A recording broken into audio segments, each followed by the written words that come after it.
Hi, I'm Brenda Byron, Executive Director of Prairie Lakes Regional Arts Council. We're hosting an exhibit here at Bethany Lutheran College.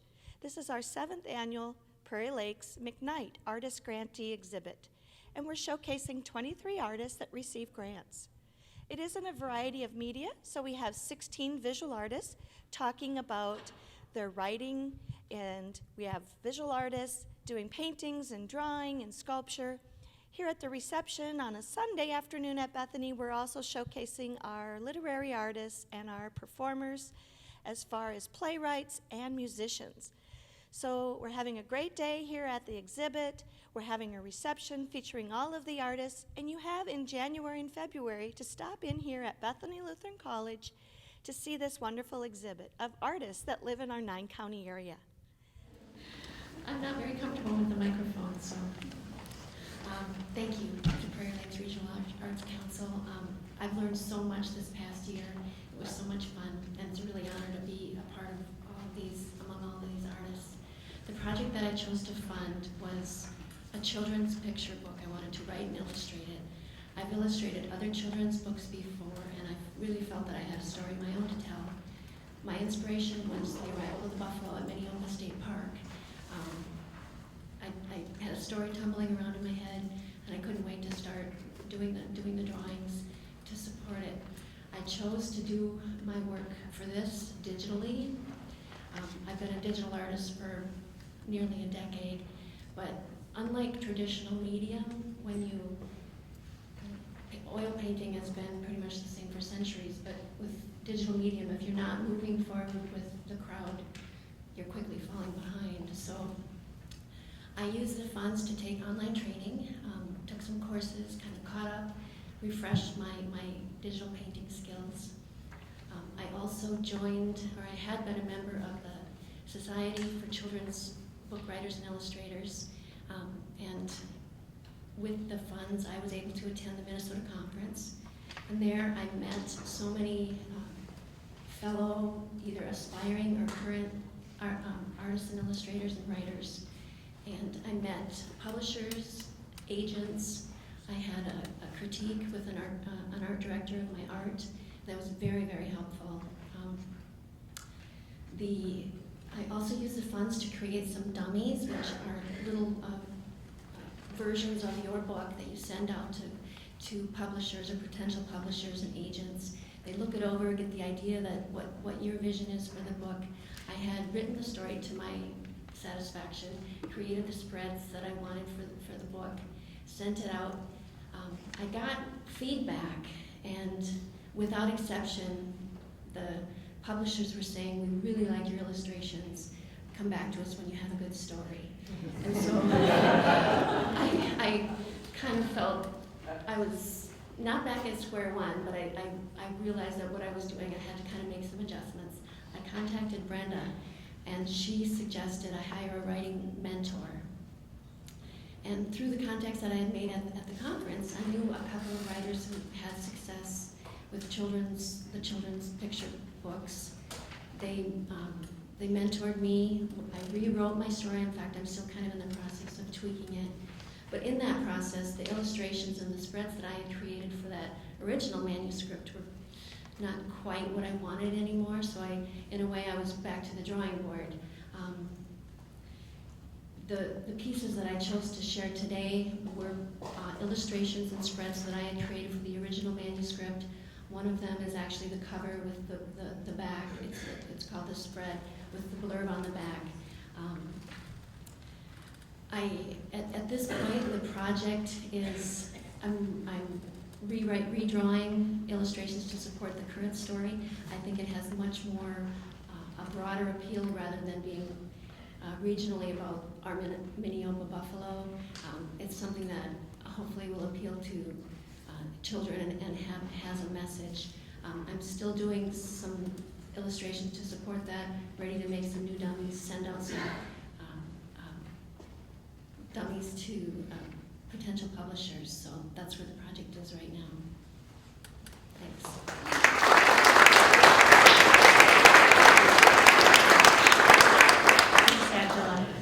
Things are progressing really well. That's really great to hear about that. Patricia Bilke from Morgan.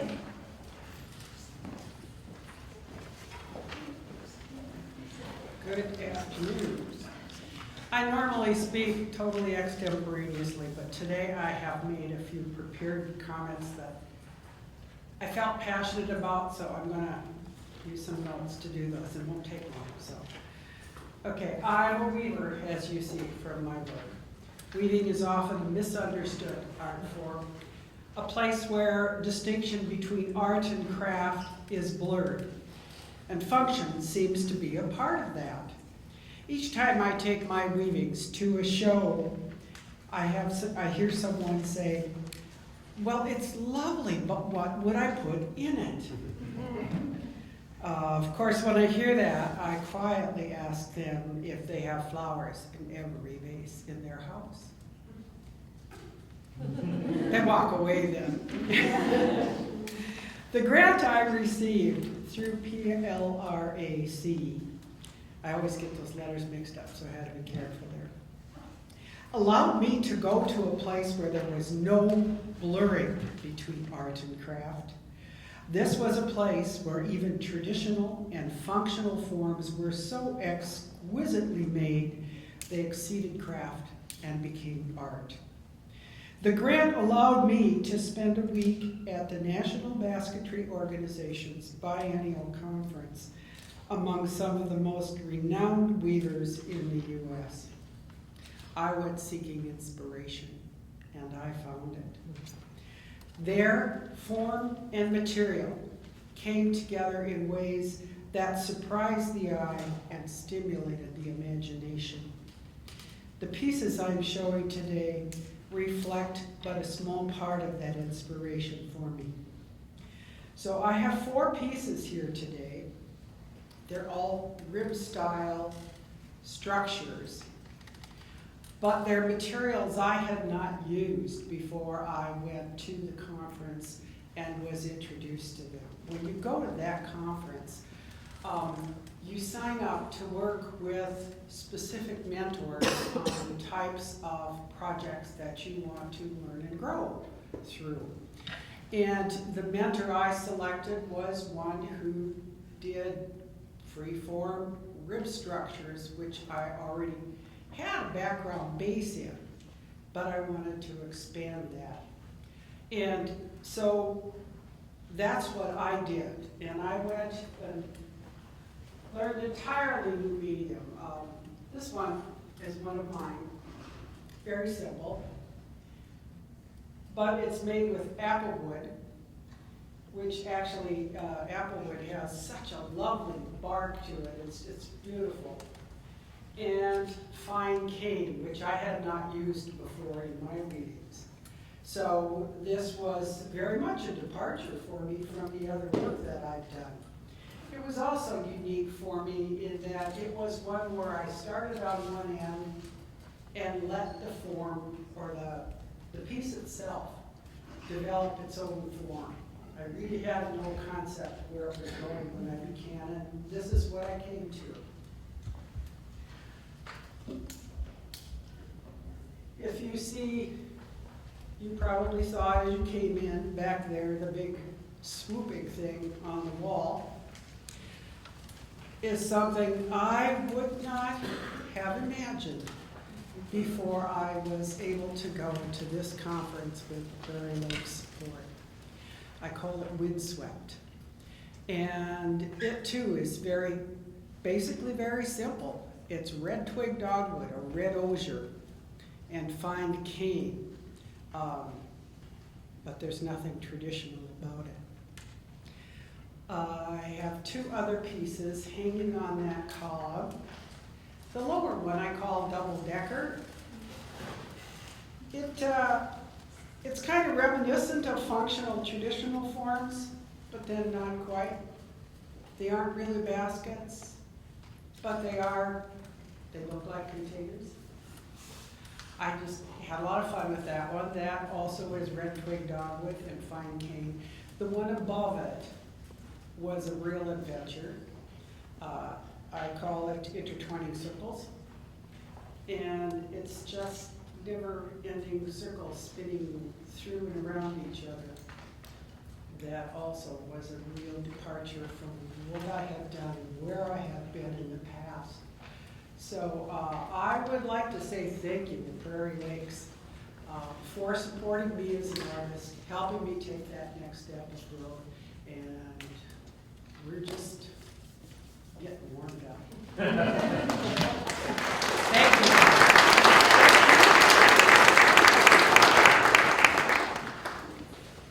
Thank you. It is great to see that sometimes a project takes on a new form of its own and you learn new things, and that's really great to hear. Our next artist is Bruce Blaisdell from Mankato. Bruce? He didn't pick up his name tag, Cindy said. Here, this is a good departure. Cindy Lure by the Post is my program manager, has worked with us 21 years, so if you're ever calling the office or want to hear about grants, talk to Cindy as well as me. Okay, we'll move on. Okay!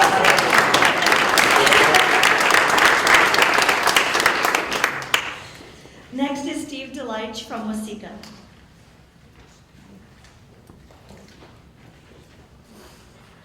Hello, my name is Steve Delich, and I'm a fine art painter. I studied at the American Academy of Art in Chicago and at the Zhejiang Academy of Fine Art in Hangzhou, China. And I've spent my career doing many things, traveling around painting. I've painted in China, Australia, studying the rock art, Alaska, and I go for 2 or 3 months at a time. And in this experience, I started out early in my career just painting locally and painting a lot of landscape paintings. And the landscape had changed radically in the last 40 years since I started out. And I drive to Blue Earth about 100 days a year because I'm also a stone engraver. I picture frame. I have had my contractor's license. I restore houses. I paint murals and do what a lot of artists do just to survive. And in these trips, I'm just noticing that in the last few years, our landscape has changed, not from an agrarian place, but to a industrial zone. And really, it's gotten to be a big outdoor factory. And so I really wanted to take this opportunity with the grant money to explore that change in the landscape. And so my paintings that I did for the show in Waseca, at the Waseca Art Center, really were starting to reflect that change. Now I just barely scratched the surface of what's happening out there in our nature and in our landscape. And so the last paint I did is the blue canvas with the tower in it called Radio Waves. And I did that 2 weeks ago because the painting that was scheduled to be at this show was sold. So, which yeah, it's a good thing. So we get these grants and we write the grant, and then you do the show and you do the reviews, and you order your supplies, and it's a lot of work. And then you come to events like this, and you're kind of thinking, well, why do I do this? It's so much. But when it comes right down to it, those grants leverage our thoughts to make us put down into paper what we really want to do, and then we take that and we actually produce something from it. So, it's not a huge amount of money, it's a nice amount of money, it's very helpful, but I think the way it leverages us is really very inspirational and very important. And then working with Prairie Lakes has always been a joy. I think they're very committed to the arts and to the artists, and they're always good to work with, they're helpful. And that's greatly appreciated in our lives. Because like I say, I've been at this for 40 years. As you know, I've done a lot of different things to do art. And so once in a while, that little boost is a great help. So thank you very much.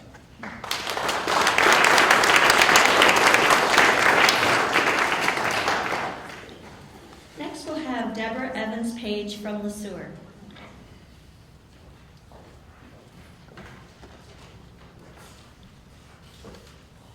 My fellowship project was creating porcelain jewelry, although in this show I have photographs to represent my work. Being the actual pieces are currently in St. Louis, and they'll be in an exhibition that opens up next Friday. I wanted to participate in this show, however, so while exploring the options, it was decided that I'd submit photographs to represent my work. After all, images of artwork seem to be a common way to experience art, especially with the internet. the digital images are often seen more than the actual physical pieces are, it seems. And even with gallery exhibitions, your artwork's usually, first viewed by the jury through the images that you submit.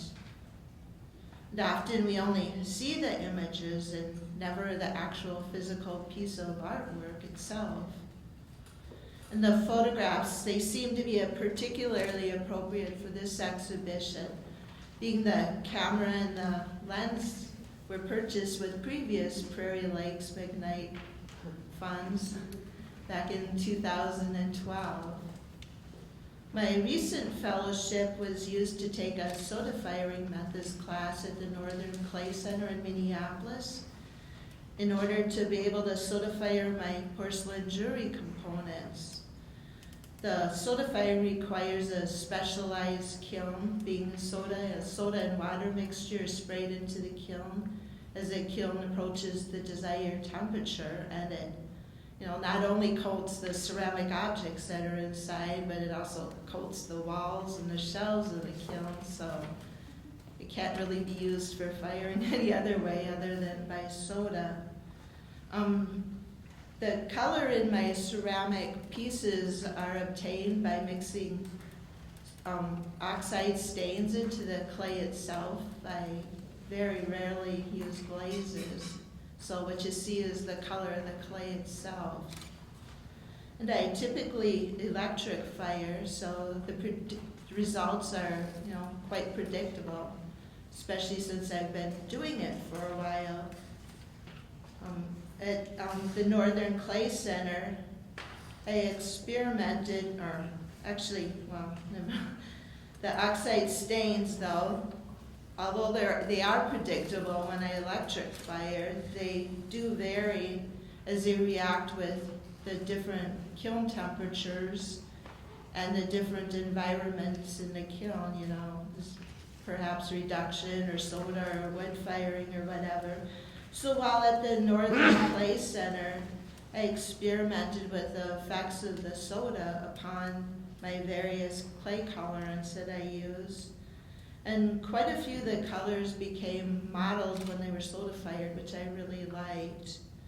And some of the colors actually ended up very different than what I had expected, as some of the oxides that I use in the clay will burn out at lower temperatures, but then other ones, the mixture will remain. The soda adds a sheen to the surface of the clay without me having to use glaze, which I prefer not to use since it tends to obscure the texture and fill it in, and I do generally use quite a bit of texture. While working at the Northern Clay Center, I developed a rather extensive color palette that I'm quite pleased with.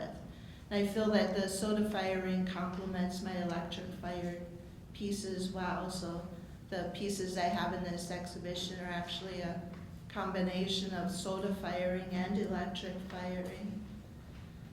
I also used my fellowship funds to purchase several tools, such as a flexible shaft, and that greatly increased my efficiency in constructing the jewelry pieces and made it, less wear and tear on my wrists and my hands.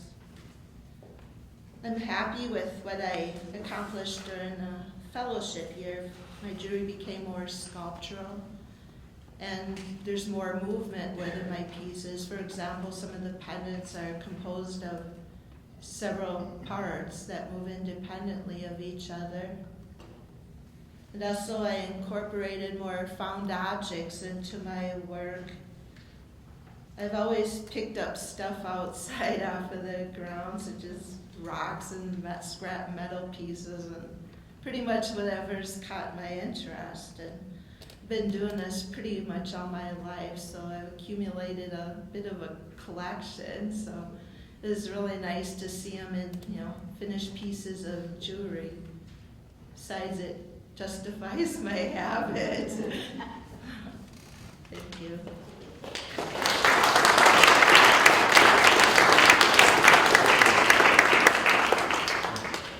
Next we'll have Kay Herbst Helms from Mankato.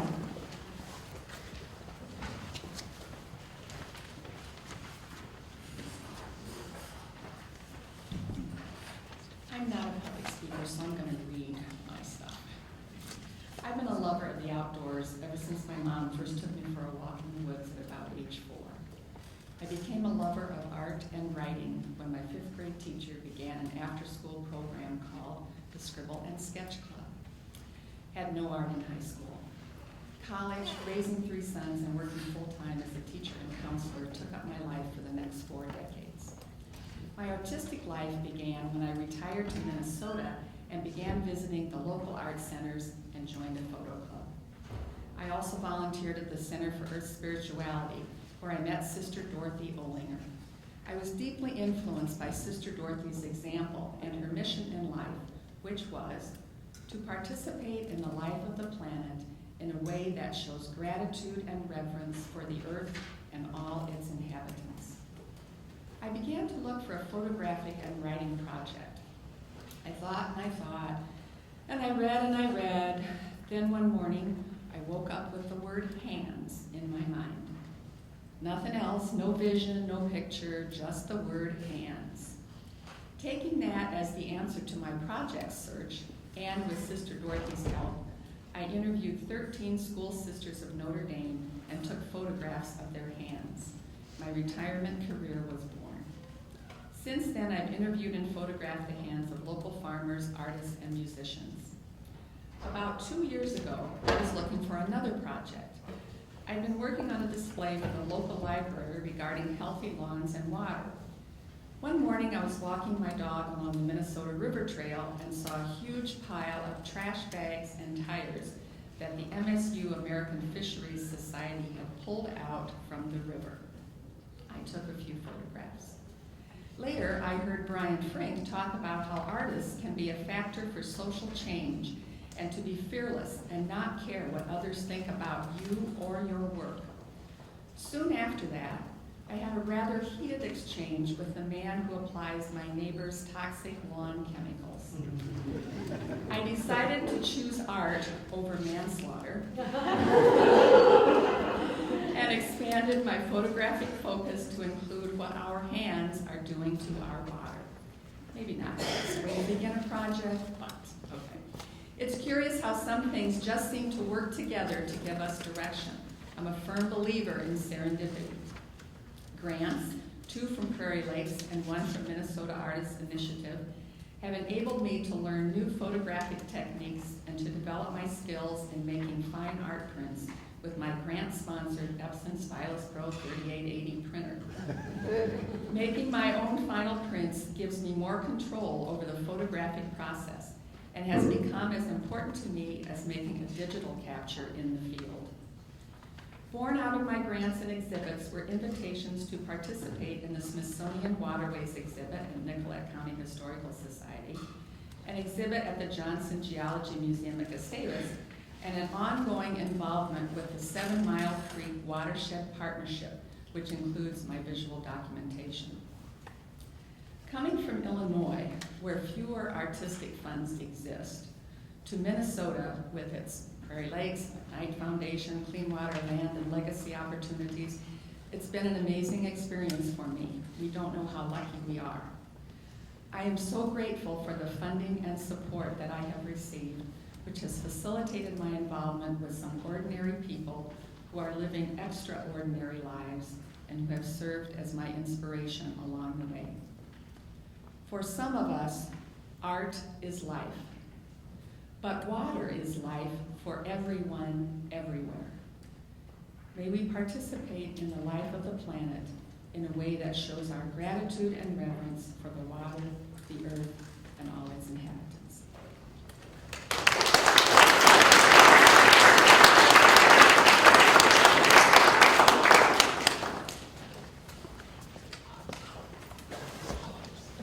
Now we'll hear from Ryan Holland from St. Peter.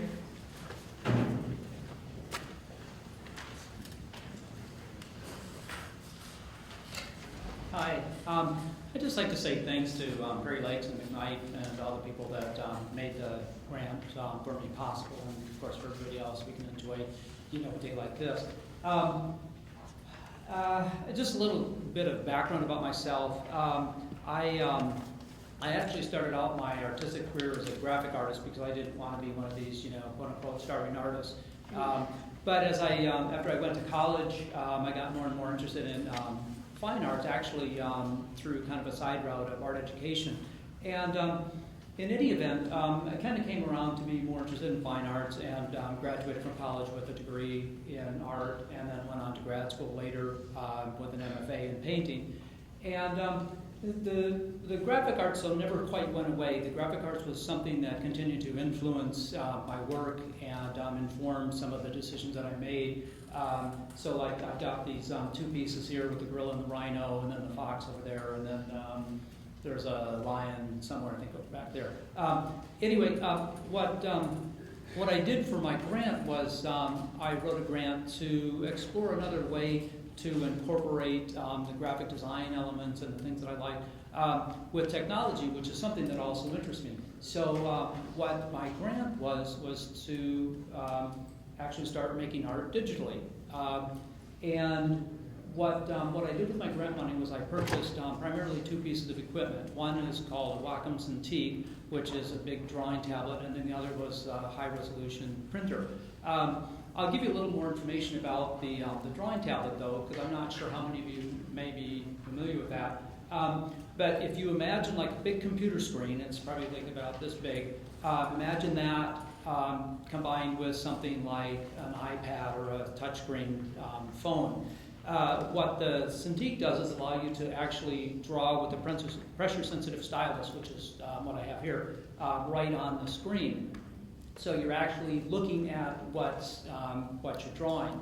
And the thing that I like about that is it's much more immediate. I think some of you have maybe seen like older style drawing tablets where you have a tablet and you're drawing and then you're looking up at the screen to see what's happening. But this, you actually have the pen showing you where you're working and the artwork is appearing as you draw, just like you would if you had a paintbrush or a pencil. The thing that's really neat about it is this pen has like over 1,000 levels of pressure sensitivity. So if you think like when you're using a paintbrush or whether you're using a pencil, you draw very, very light and you get a very light mark, and that's the same with this tablet.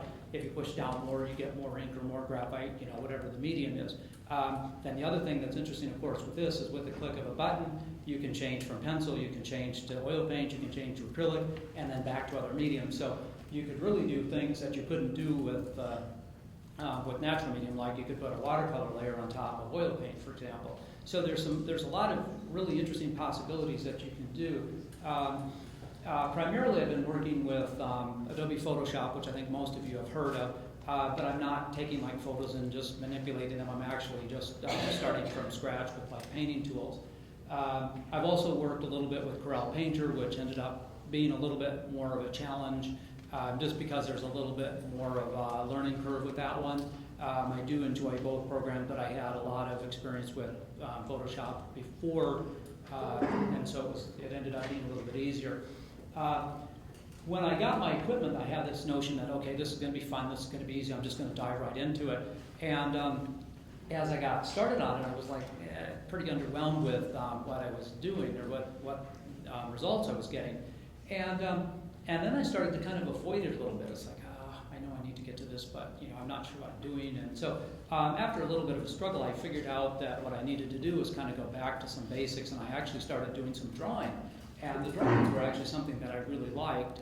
They had a kind of an immediateness to them, and it was really nice. Like I said, at times I felt like I was actually working on paper. I would forget that I was working on a tablet because I try to do things like smudge the pencil marks or something like that. It's like, oh no, But anyway, as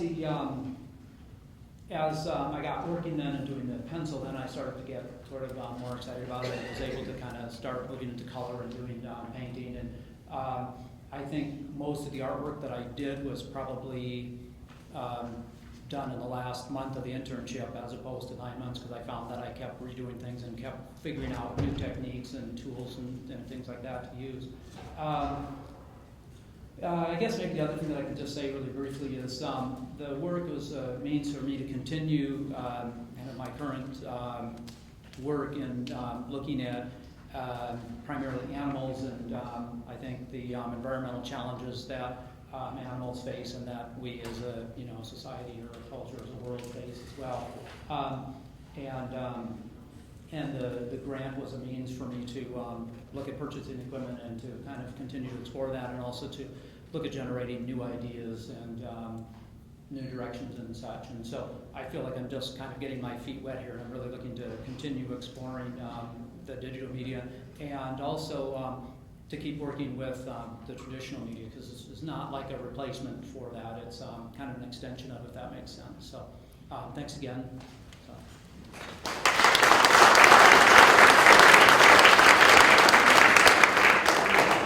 Next, we'll have Tim James of Good Thunder.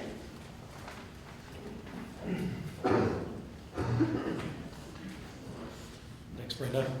And thanks for the grant and for McKnight Foundation. I'm Tim James. I teach art in Janesville, Minnesota, and I've been creating art for as long as I can remember, which is a long time. I started off, I think, like most artists do, creating art realistically, painting and drawing realistic images. And I've had a few shows around town at that point in the region, mostly painting portraits. And then about 15 years ago, my wife and I moved to Athens, Greece. And I taught art and she taught English. And the art there really influenced my artwork. It became abstract, even abstract expressionist. And gradually my artwork became more 3D, more sculptural as the years went by, working with metal in my paintings and found objects and things like that. And then now previously, last few years, I've been working primarily just in sculpture. So I guess I'm a sculptor now.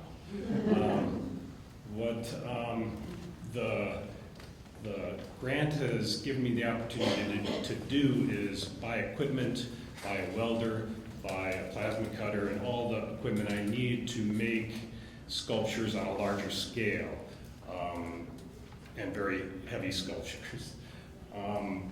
And I've teamed up with another sculptor, Aidan Demaray, and we've been doing public art, public sculptures. And we started a couple of years ago, and we had a sculpture at the Mankato Sculpture Walk, and it was third in People's Choice, and it got honorable mentions. So we looked at each other and said, "We don't suck." We decided to keep going with this, and now we have another sculpture in the Sculpture Walk in Mankato. We have one in Eau Claire. We have the sculpture next year. We've been accepted to Sioux Falls, another sculpture in Watertown, South Dakota. We have a sculpture in St. Cloud now that just got People's Choice. So we've been keeping busy, and it's all thanks to our grant that made this possible. Our sculptures are along the wall here on the pedestals. There's one wall hanging sculpture back there. Mostly found objects and wood, welded metal. And if you're interested to see more, I have a show opening next month in Waseca at the Waseca Arts Center. So thanks again.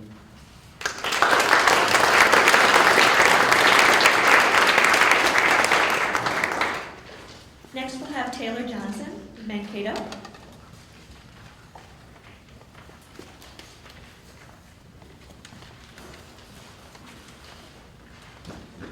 Hi, okay.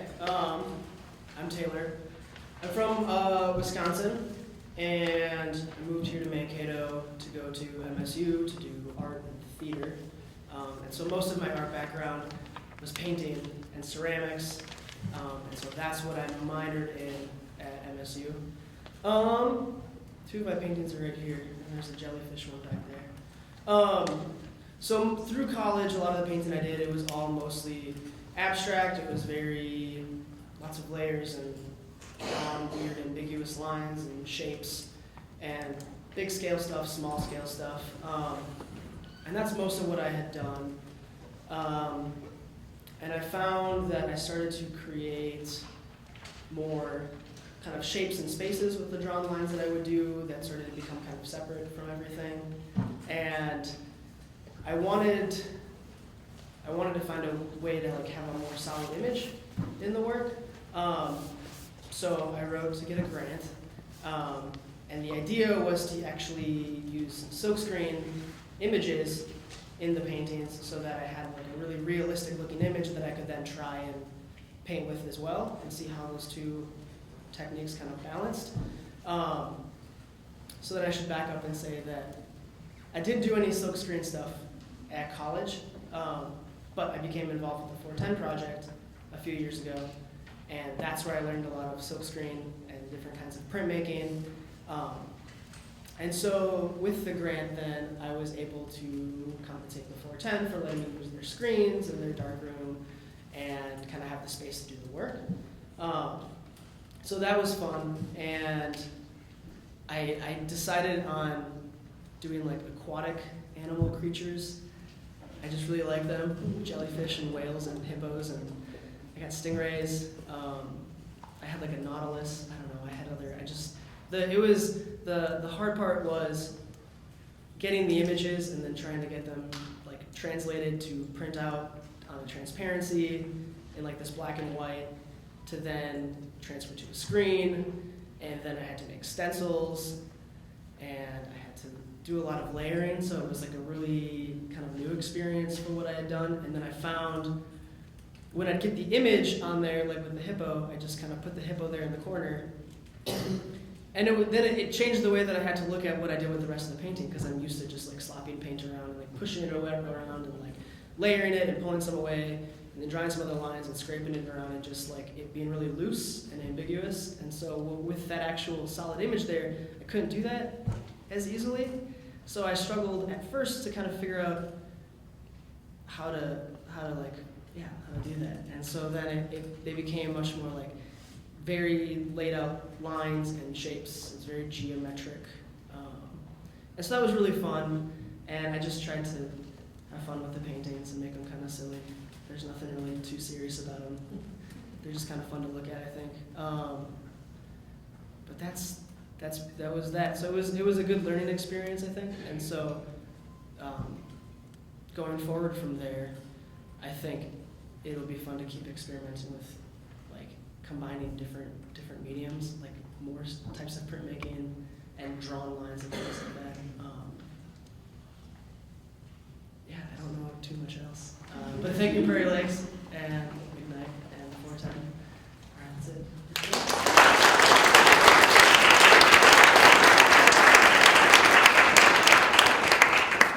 Next we'll have Lori Zalek Knight from St. Peter.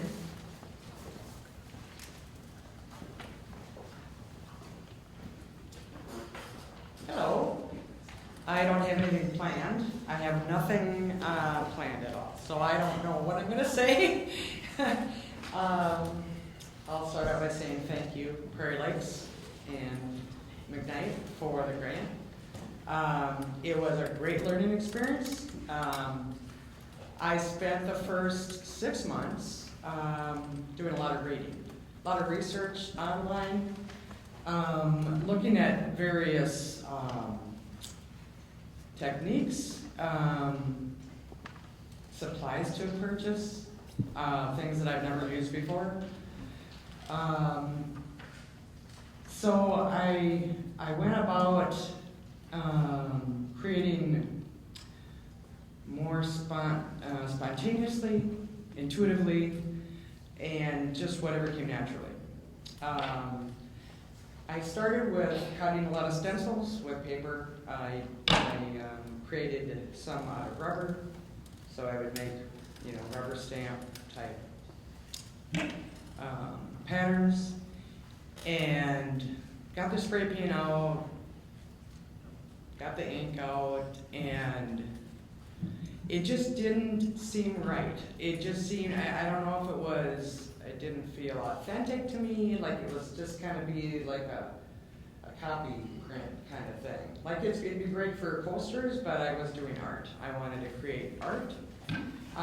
So this piece, there are at least 5 or 6 layers of paint there.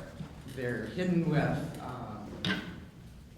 a lot of spray paint, a lot of acrylic, some Sharpie, mainly acrylic. And I normally paint or draw on a smaller scale, small. And so this grant has allowed me to go big. I've got a few other smaller pieces that are like this size. That was big for me. And I decided to, because the painter's drop cloth is really cheap, I thought, well, I'm gonna do a 6 by 9 foot canvas. So just so if anybody else wants to take on that kind of a task, I spent 3 to 4 weeks painting that canvas. And there's a lot of underlayers with a lot of colors, a lot of bleed through, so make sure if you're going to do that, use a very heavy duty gesso or, can't think of the term right now. So there was a lot of bleed through, but I was allowed to have an extension for the grant. Because of the size of the canvas, I had it on my deck at home. And when the mosquitoes weren't bad, and when the rain wasn't happening, I was out on the deck. And I spent a lot of time out on the deck. And it was just really nice. It was great to be outdoors while I was painting. Maybe I'll go backwards and say that I'm a self-taught artist. I have really no education when it comes to art. I started drawing at a very young age. And I think it all started, you start in school when the teachers are talking about something really boring. And so a lot of my notebooks were filled with drawings and doodles, and that's where it probably kind of started. As I got a little older, I started getting into the rubber stamps, and I have a large collection. Over 100, over 200, I don't even know. I don't count them, but and from there, I started drawing my own designs and put together a modest portfolio, maybe 20, 30 pages, with a few color inserts, and I decided to be bold and brave and got dressed up and went to my first rubber stamp convention, and I had buyers.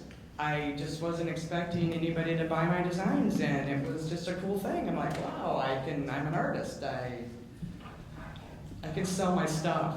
So that was really an eye-opening experience for me. So as a self-taught artist and mixed media, I did photography for 10 years and really focused on a lot of macro shooting. It was so therapeutic. I think just like a lot of artists say the same thing, oh, it's really therapeutic. Well, if you start really doing that same kind of thing, there's some calm and peace, and I really enjoyed that, and I just thought, at some point I really want to go back to what I really enjoyed doing, which was drawing. And so that's where I am. The painting, I really enjoyed doing the painting. I painted this, and I've actually got a piece that matches this. That was painted afterwards. And this was an afterthought. I said, well, I guess I need more frills or something for the show. And my exhibit was at the Waseek Art Center. And I guess it was very well received.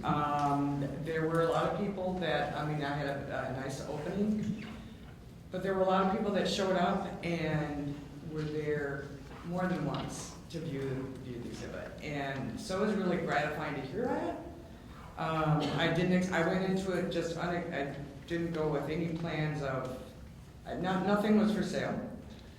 But I had a lot of good compliments, and I was offered to have an exhibit now at the Owatonna Art Center, which will happen in January of 2018, and that was unexpected. So you just never know when things are going to happen. So I don't know. Other than that, just keep going. I know that this grant, it was at the end with the final report that it just clicked, and it was as I was going through my photos that it just really dawned on me that that nature has really been a significant part of my art over the years. I mean, from grade school. And so I'm hopeful to get another grant and focus just on leaves, all kinds of leaves, all kinds of colorful leaves, and hopefully to incorporate my drawings and also to use press leaves. So that's where I'm at. Thanks for your time.